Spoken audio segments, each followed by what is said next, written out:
मित्रों, आपका स्वागत है हमारे YouTube चैनल सोई सक्सेस क्लासेस पर। हम इन दिनों वीडियो नहीं ला रहे थे, इसलिए आप लोगों की बहुत डिमांड थी कि प्रश्न कक्षा 10 मनोहर रेपू के प्रश्नावली 3 के सवाल कराएं, इसलिए हम आप लेकर आए हैं। हम आज लघु उत्तरीय प्रश्न देखिए आप। इन्होंने पहला प्रश्न बोला है कि ए और बी की मासिक आय का अनुपात 9:7 है। ए और बी की मासिक आय का अनुपात 9:7 है और उनके मासिक व्यय बोले तो खर्च, मासिक व्यय का अनुपात 4:3 है। यदि उनमें से प्रत्येक तो मतलब 200 मासिक बचाता है, उनमें से प्रत्येक और भी 200 मासिक बचाता है, तो मासिक आय ज्ञात कीजिए। सर्वप्रथम तो हम लिखेंगे मासिक आय, तो लिखेंगे माना, लिखो ए की मासिक आय, ए की मासिक आय, ए की मासिक आय कितनी दे रखी भैया, एक्स मान लेते हैं, दिया है 9, तो हम मान लेते हैं 9x। अब बी की मासिक आय, बी की मासिक आय दे रखा है 7x मान लें। अब इन्होंने कहा है, देखिए इन्होंने कहा मासिक व्यय, देखिए मासिक आय, ए की मासिक आय को मैंने मान लिया है। अब यहाँ पर क्वेश्चन में दे रखा और उनके मासिक व्यय का अनुपात 4:3 है, तो हम करेंगे ए के मासिक व्यय, तो लिखो एक का मासिक व्यय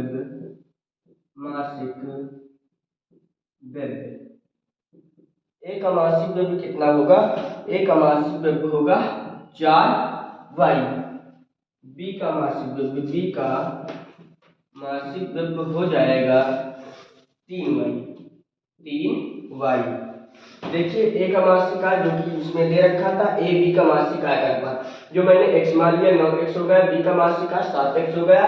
फिर उन्होंने व्यय की बात की, तो मैंने कहा ए की मासिक व्यय हो जाएगी 4y और बी का मासिक आय व्यय हो जाएगी 3y। तो प्रश्न के अनुसार बात ये है, देखिए आप ये कह रहा है ए की मासिक आय, इनसे इनको देखिए, इनसे ये घटाया जाता है तो कितना 200 निकलता है मासिक आय। अब देखिए 7x से माइनस करेंगे हम 3y को, तो निकलेगा 200। मतलब इन्होंने कहा कि इनके मासिक आय का व्यय का अनुपात, देखिए ये प्रत्येक 200 बचाता है, इसलिए इनसे हम इनका कुल व्यय जो होता है, इनका मासिक व्यय जो है मासिक आय से माइनस कर देंगे, तो बराबर 200 मासिक बचाता है, तो हम उसको बराबर कर देंगे। दोबारा देखिए बी की मासिक आय जो है 7x है, तो हम इससे क्या करेंगे, बी का मासिक व्यय माइनस कर देंगे और 2000 जो कि बचाता है, इसलिए हम लिख देंगे।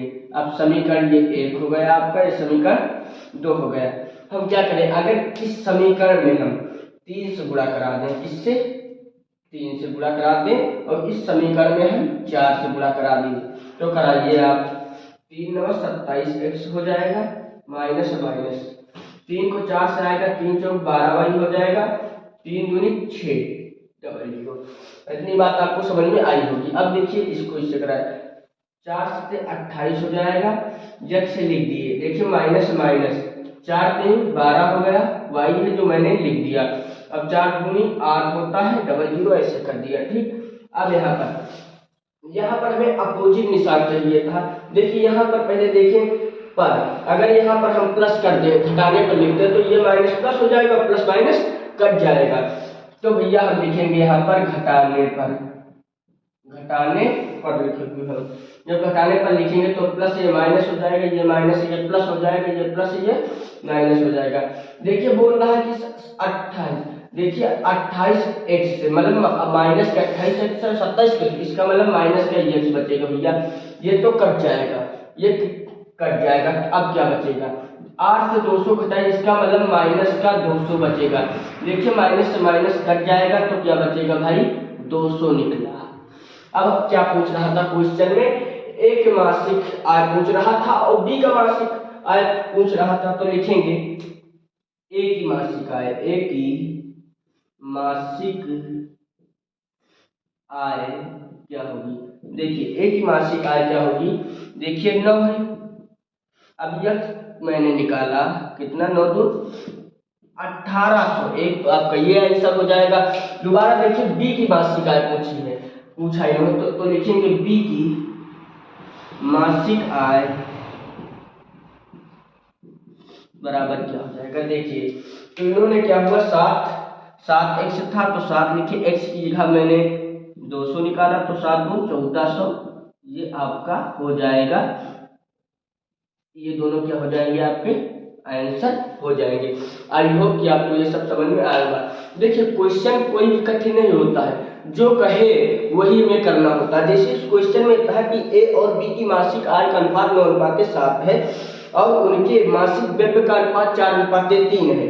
यदि उनमें से प्रत्येक 200 मासिक बचाता है, मतलब 200 रुपये बचाता है मासिक, तो प्रत्येक मासिक आय ज्ञात कीजिए। तो सर्वप्रथम हमने किया क्या कि ए का मासिक आय जो इसमें दे रखा था x मान लिया 9x हो गया, और बी का मासिक आय 7x हो गया। अब देखिए इन्होंने कुल व्यय की बात कर दी यहाँ पर, तो ए का मासिक व्यय मैंने निकाल लिया 4y, y मान लिया इसको, बी का मासिक व्यय बराबर 3y। तो प्रश्न कर रहा था तो मैंने लिखा प्रश्नानुसार, मतलब प्रश्नानुसार मतलब प्रश्न के अनुसार। देखिए इससे ये माइनस कर दिया, इन्होंने 2000 बचाता था 200, मतलब सॉरी 200 बचाता था तो मैंने लिख दिया। अब देखिए इनकी मासिक आय से इनकी मासिक व्यय माइनस कर दिया, 200 लिखा जो मैंने लिख दिया इधर, ठीक बराबर में 200 बचाता है जो कि मैंने लिख दिया। देखिए इसमें क्या किया, इस समीकरण में एक पर बराबर करना था, इसलिए मैंने इसमें 3 से गुणा करा दिया समीकरण 1 में, और समीकरण 2 में 4 से गुणा करा दिया कैलकुलेशन की। देखिए ए की मासिक आय और बी की मासिक आय आसानी से निकल आई। आई होप कि आपको ये क्वेश्चन समझ में आया होगा। अब हम ले रहे हैं दूसरा नंबर क्वेश्चन। इन दिनों हम वीडियो नहीं ला पाए, लेकिन कोई बात नहीं, अगर आपको कोई भी सब्जेक्ट में दिक्कत हो रही है तो हमें कमेंट बॉक्स में जरूर लिख कर भेजना, हम आप तक वीडियो पहुंचाने की पूरी कोशिश करेंगे। अब देखिए नेक्स्ट क्वेश्चन इन्होंने दे रखा है, बहुत ही बढ़िया क्वेश्चन है और वेरी वेरी इंपॉर्टेंट है एग्जाम की दृष्टि से। अब देखिए इन्होंने कहा 2 अंकों की एक संख्या। देखिए संख्या में 2 अंक होते हैं, देखिए संख्या में 2 अंक होते हैं, 2 अंक का मतलब एक इकाई का अंक होगा, एक दहाई का अंक होगा ना। संख्या कहा 2 संख्या, तो एक इकाई का अंक होगा, एक दहाई का अंक होगा। तो इन्होंने कहा 2 अंकों की एक संख्या के अंकों का योग, संख्या के अंकों का योग 9 है। इस संख्या का 9 गुना, इस संख्या का 9 गुना, पहले क्वेश्चन को भली भांति पढ़ते हैं। संख्या के अंकों को पलटने से बनी संख्या का 2 गुना है, संख्या ज्ञात कीजिए। पहली बात तो हम ये माइंड लगाएंगे कि संख्या में एक इकाई का अंक रहता है, एक दहाई का अंक रहता है, तो लिखेंगे माना इकाई का अंक बराबर, माना इकाई का अंक बराबर x हो जाएगा। भैया संख्या में क्या होता है, इकाई का अंक होता है, एक दहाई का अंक होता है, तो मैंने इकाई का अंक मान लिया तथा दहाई का अंक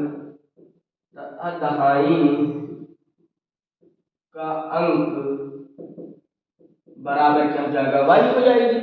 ठीक, मैंने x y मान लिया तो संख्या का क्या होगी भैया, तो संख्या बराबर हो जाएगी, संख्या हो जाएगी, तो संख्या हो जाएगी क्या होगी। देखिए इन्होंने कहा संख्या, एक संख्या में इकाई का अंक रहेगा, एक दहाई का अंक रहेगा, तो इसका मतलब संख्या हो जाएगी 10y प्लस x, ये हमारा क्या हो जाएगी, ये संख्या हो जाएगी। देखिए इकाई और दहाई, देखिए 2 अंक है इसमें, ये हमारी संख्या होगी। सर्वप्रथम मैंने इकाई का अंक x मान लिया, दहाई का अंक y मान लिया, तो संख्या क्या हो गई 10y प्लस x। तो इन्होंने प्रथम शर्त से बात ये कह दी है। देखिए क्वेश्चन में दिमाग लगाइए, इन्होंने कहा है, बहुत ही इंपॉर्टेंट क्वेश्चन, इन्होंने कहा है कि 2 अंकों की एक संख्या, 2 अंकों की एक संख्या भाई ये है, ये 2 अंकों की एक संख्या है, 2 अंकों की एक संख्या के संख्या के अंकों का योग। देखिए संख्या के अंक क्या है, x y है, x y संख्या के अंकों को से मिला दी तो एक संख्या बन गई। तो संख्या के अंकों का योग 9 है, योग बोले तो जोड़, हम क्या करेंगे x में प्लस y जोड़ेंगे तो कितना आएगा भाई 9।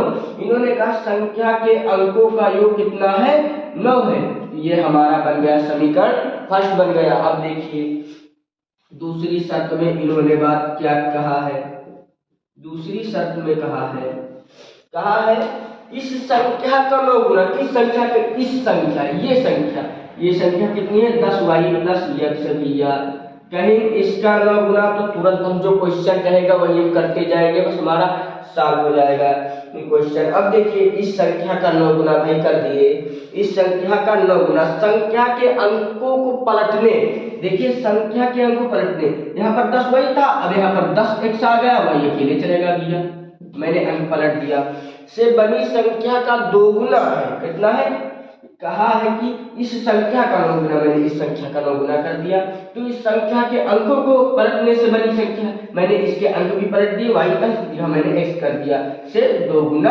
है। इस तरह क्वेश्चन आप समझ लीजिएगा। अब देखिए अब क्या कैलकुलेशन है, 9 को 9 दहम्मा 90 हो गया, y 9 को x करेंगे 9x, देखिए 10 दूनी 20 x हो गया, प्लस 2 को y से गुणा करेंगे 2y हो जाएगा। अब देखिए सब बराबर के इस बार ले आते हैं हम, तो 9y प्लस 9x हो जाएगा, देखिए प्लस माइनस का 20x हो जाएगा, माइनस का 2y हो जाएगा, देखिए उधर प्लस है इधर माइनस हो गया। अब देखिए 9y से 2y घटाने, मतलब सॉरी 90y से 2y घटाने को कह रहा है, इसका मतलब है 88y। अब देखिए प्लस के 9x से माइनस का 20x घटाने, इसका मतलब माइनस का 11x बचेगा, बराबर में 0। अगर सब कटते हो काट दो, 11 एकम 11 11 थे 88, इसका मतलब 8y माइनस x बराबर 0, तो 8y बराबर, ये माइनस उधर जाएगा प्लस, ये बन जाएगा तुम्हारा समीकरण नंबर, ये बन जाएगा समीकरण नंबर 2। ये क्या बन गया आपका समीकरण नंबर 2। अब यहाँ पर लिखेंगे समीकरण, ये बन गया समीकरण 2, समीकरण 2 का मान हम इस समीकरण में रख रहे हैं, क्योंकि मैंने x का मान निकाल लिया। समीकरण 2 का मान समीकरण 1 में रखने पर, मैंने 1 पर रखने पर किया।